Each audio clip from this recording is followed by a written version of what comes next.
दुकानदारों के पास योगा की कैसेट मिलती हैं और कैसेट से कभी ज्ञान प्राप्त नहीं होता। बगैर गुरु के ज्ञान प्राप्त नहीं होता। गुरु के सानिध्य में रह के हम योग अभ्यास जब करते हैं, वहाँ यदि हमारे अंदर कोई त्रुटि पाई जाती है तो तत्काल गुरु हमें टोक देते हैं और उसे उचित रास्ता प्रदर्शित कर देते हैं कि बेटा ये इस तरह से नहीं, इस तरह से किया जाएगा। कैसेट में ऐसा तो हो नहीं सकता और उन्हें ऐसा करने की जरूरत भी नहीं है। क्यों? उन्हें दुकान चलाना है। मूर्खों की दुनिया में दुकान चलाना है। पढ़े लिखे लोग, शिक्षित लोग, अपने आप को ज्ञानी और विद्वान समझने वाले लोग इस संसार में सबसे अधिक भ्रमता के भटकाव में हैं। हमें अपनी संस्कृति को कभी भूलना नहीं चाहिए। हम भारत के वासी हैं, भारत के निवासी हैं। हमारा भारत देश विश्व गुरु है, विद्वानों का देश है, वीर पुरुषों का देश है, महापुरुषों का देश है। कवियों का देश है।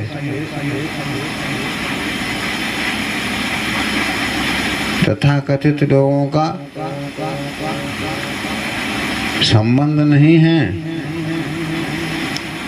परंतु हमारे देश में हम अपनी संस्कृति को भुला के विदेशी संस्कृति अपनाकर अपने आप को गर्त में डाल रहे हैं। हमें अपने महापुरुषों के इतिहास को उठाकर देखना है, उसका स्वाध्याय करना है, नियम संयम के साथ उसको अध्ययन करके उसके नियमों का पालन करना है। महापुरुषों के, गुरुजनों के सानिध्य में रहना है। माता पिता और गुरुजनों की सेवा पूजा हमें करना है। ये हमारी संस्कृति है। सुबह उठ के हमें व्यायाम करना है। हमारे कितने ही ऐसे कार्य हैं जो व्यायाम से संबंधित हैं, योग अभ्यास से संबंधित हैं, ध्यान साधना से संबंधित हैं। क्योंकि हमारा देश विश्व गुरु है और जो देश विश्व गुरु हो उसके पास सत्य के अलावा और कुछ मिलेगा नहीं। परंतु हम भारतवासी उस सत्य को समझने की कोशिश नहीं कर रहे हैं। उस सत्य से हम परिचित नहीं हुए हैं, वाकिफ नहीं हुए हैं, उससे हम परे हैं, सदियों दूर हैं। हमें अपनी संस्कृति को वापस लाना है। अपनी संस्कृति में हमें जीना है। अपनी संस्कृति में अपनी संतति को जीना सिखाना है। जब हमारा भारत देश का इतिहास हमें पूर्णतः ज्ञात हो जाएगा, तब हमारी भ्रमता स्वतः ही मिट जाएगी।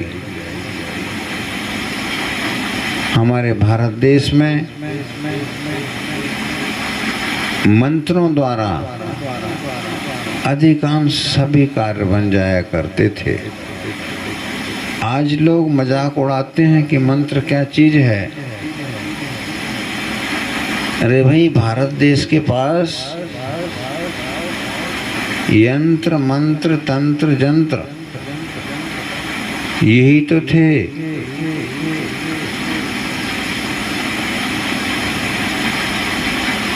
यंत्र माने सबको जान लेना, तंत्र माने अपने तन को समझ लेना, मंत्र माने मन पर काबू पा लेना, यंत्र माने किसी भी नवीन वस्तु का निर्माण कर देना, आविष्कार कर देना। यही तो सत्य है। इसी में मंत्र आता है तो मंत्र का अर्थ अपने मन को तार लेना, मन को समझ लेना, मन को ताड़ लेना और मन से मित्रता करके मन से परे रहना मंत्र है। मन से किए हुए मंत्र, तन से किए हुए तंत्र, जानकर किए हुए यंत्र, इनका अभ्यास यदि हम दिन प्रतिदिन समय टू समय, टाइम टू टाइम नित्य प्रति करते हैं तो उसका अवश्य लाभ होता है। यदि आपको चाहिए कि हमारा बेटा हमारी बात नहीं मानता है, वह जुआरियों के साथ, शराबियों के साथ, सट्टे लगाने वालों के साथ, चोरों के साथ, चांडालों के साथ रहकर घिनौने कृत्य करता है और शराब पीकर उद्दंडता करता है, घर में कलह फैलाता है, तो इसकी सरल सी विधि है, सरल सा उपाय है। Can anybody out there hear me?